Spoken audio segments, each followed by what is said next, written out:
right, what's up everyone? It's Dave from Deep. Hope you're all doing well, enjoying the summer months. It's been incredibly not hot here, which is odd, but I'll take it. So we got another one today, follow up to the first one talking about algorithms and artificial intelligence and how all that stuff comes together, or how it can work for doing fitness programming. So this one we're going to take a little bit of a deeper dive into how we're actually doing things on the deep side of things. So if you want a refresher, or if you didn't watch the first one, we'll put a link down in the description, but definitely take a gander at that one first before you dive right into this one. All right, so in that previous one, I talked about Deep using an algorithmic approach instead of the AI approach. Talked a little bit about why we did that.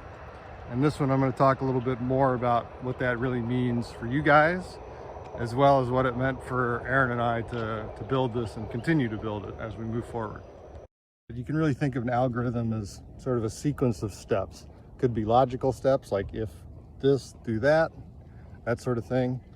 Or it could be equations. Or it's more likely it's both of them. And if you're thinking, well, is that really what Deep is? Well, yeah, in a word, yes, that is basically how Deep works. But getting to that point, that's a whole different story.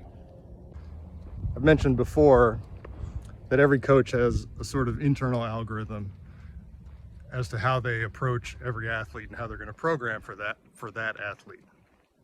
So in essence, creating Deep was a matter of taking that internal algorithm and turning it into a very specific, structured, detailed algorithm that a computer can implement. Of course, the challenge in actually doing that is, for a computer, every one of those steps, every one of those equations has to be rigorously defined. And that's really where it gets tricky, because most coaches, like I said, they have an intuitive knowledge of how they're doing it. But intuitive is very different from rigorously defined. So that idea of having something rigorously defined is really the biggest hurdle in trying to make any of this happen. So I think I mentioned in a previous video that in the early stages of this, I became what I like to call the Aaron Whisperer. Aaron would explain to me how he programmed a certain aspect, whether it was which exercise or what weight or how many reps, whatever it was.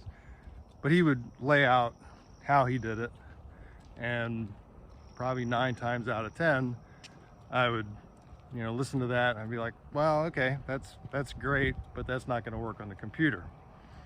So then I'd have to go back and take what he was suggesting and really sort of drill down into what was he really trying to get at. And there was a lot of back and forth on both of our parts in this. I would sort of take on the role of a small child, and I was just like, why? But why?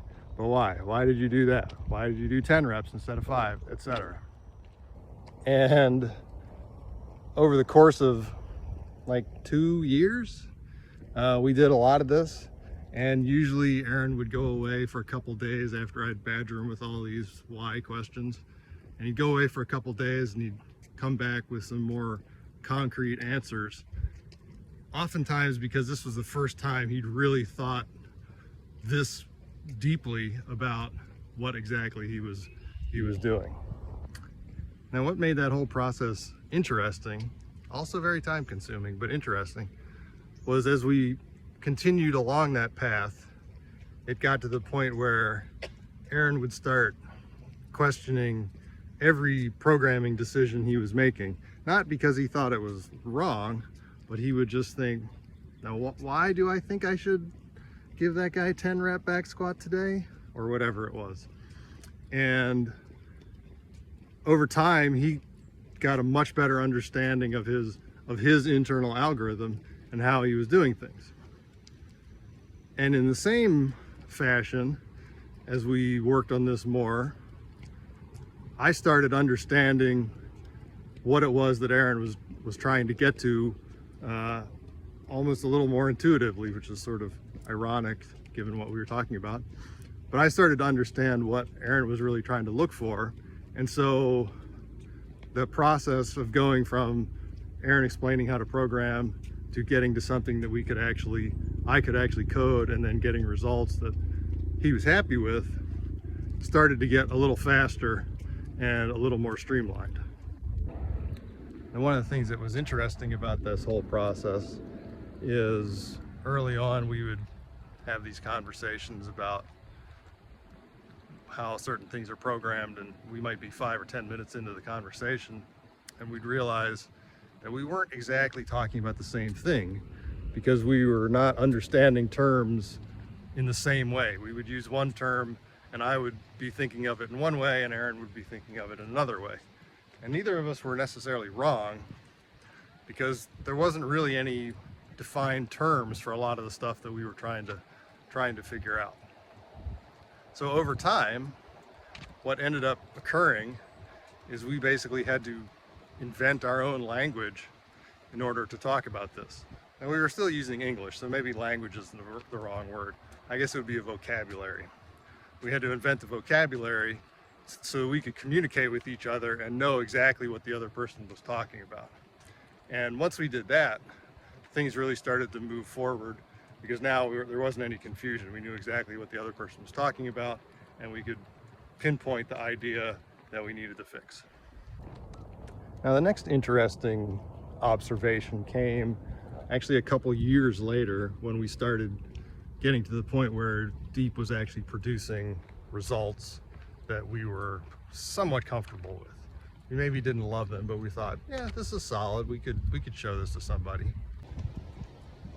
And when we started to have those conversations, and these were with coaches, most of whom Aaron had known for years, really respected their opinions. They were well known in the field, had a lot of results to show for it.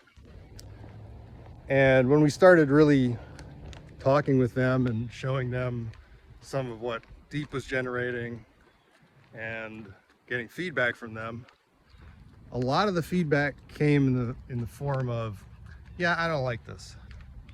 And when we would ask why, we wouldn't get much of an answer, at least not one that you could act on. It was, again, very intuitive in the way that these other coaches and trainers were understanding what we were creating and why they didn't like it.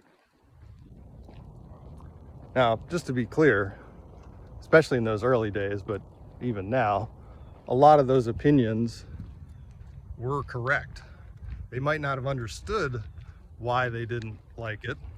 And in some cases, we were trying to understand why we didn't like it. We just like, something doesn't seem quite right here. Well, what is it?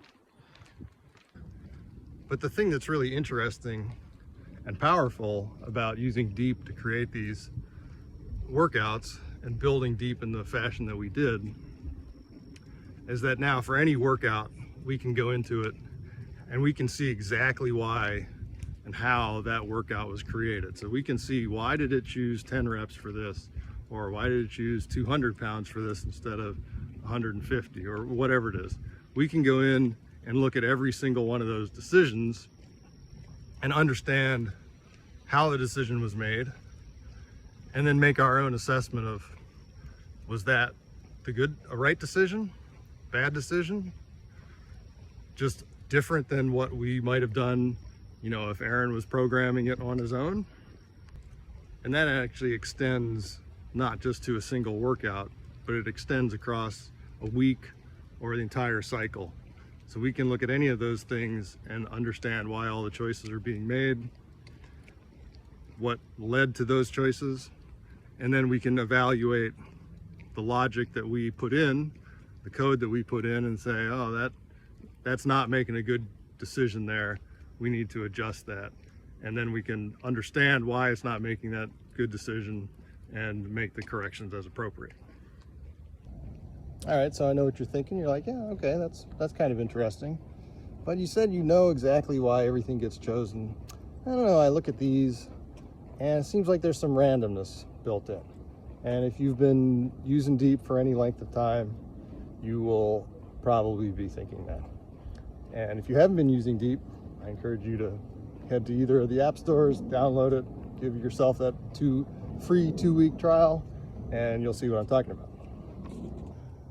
love it or hate it, one of the things that makes CrossFit so effective is that there is a level of randomness built into it. You're not doing the same workout over and over, and that's what keeps people coming back, because they're not bored.